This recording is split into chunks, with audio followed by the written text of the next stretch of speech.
full recap for y'all about what the hell is going on here. Andrew was detained by the police, DICOT to be exact, who is a law enforcement agency / prosecutorial office that work together. I would say it's the equivalent to maybe FBI and U.S. Attorney's Office combined, right? That's the U.S. functional equivalent for all my American people out there. He was detained by them pursuant to 5 search warrants that were conducted at different premises in Romania.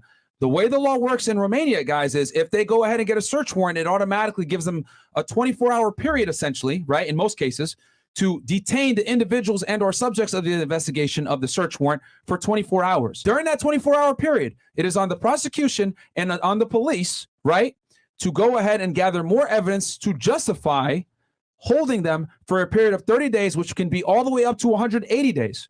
The person that makes that decision is the judge. So in this case, they went ahead and did the search warrants, detained Andrew and Tristan for 24 hours. At the end of that 24 hours, the police and the prosecution came back and said, yo, judge, we want to hold them for 30 days. And the judge allowed it to happen. Now, I want to be very explicit about this. Okay. And I got this information, by the way, from a credible law enforcement official out of Romania who knows what the hell she's talking about. Them deciding to detain him for 30 days can be on a bunch of different factors. It can be maybe they found evidence. It could have been the 6 witnesses saying some things, which we know. People have lied on Andrew and Tristan before. It could be the fact that they're wealthy, have money, have different passports, have the ability to flee, that they could be looked at as a flight risk. There's a multitude of reasons as to why they could have been held for this extra 30 days. But what I do know is that they're being held for that 30 days, and they may or may not be released in that time period. At the end of the 180 days, pretty much, the judge has to make some kind of final ruling based on the evidence that is gathered. And that can be the jail sentence is suspended. These guys are free to walk all the way up to potentially 20 years with the charges that they're looking at according to Romanian law.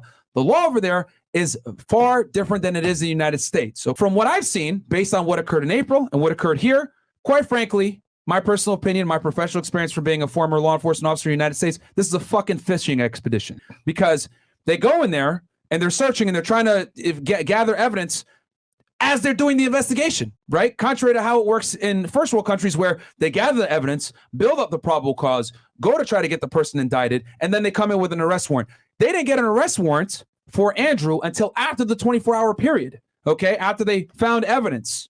But like I said before, there's a multitude of different factors that could have led to them getting this arrest warrant. So everyone and all these bloggers, you know, these guys, that, you know, these super SJW soy boys that are saying, oh, Andrew Tate got arrested, blah, blah, blah. Incorrect. He was detained for questioning for a 24-hour period, which gave the police time to gather more evidence. This is no knock on the Romanian authorities or anything like that, but it is a different country where there is potential corruption, okay? We're not going to sit here and say that we live in some Disney fairy tale world.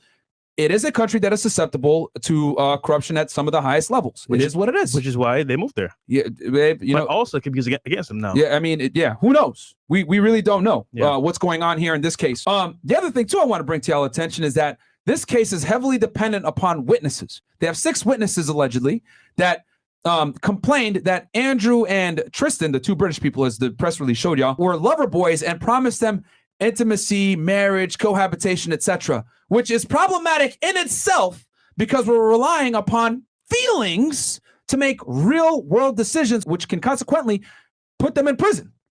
We're relying on testimony that is inherently emotional from women that has to do with sex, relationships, marriage, etc. This is a very volatile subject. So the fact that that's being used and used as potential evidence is wild.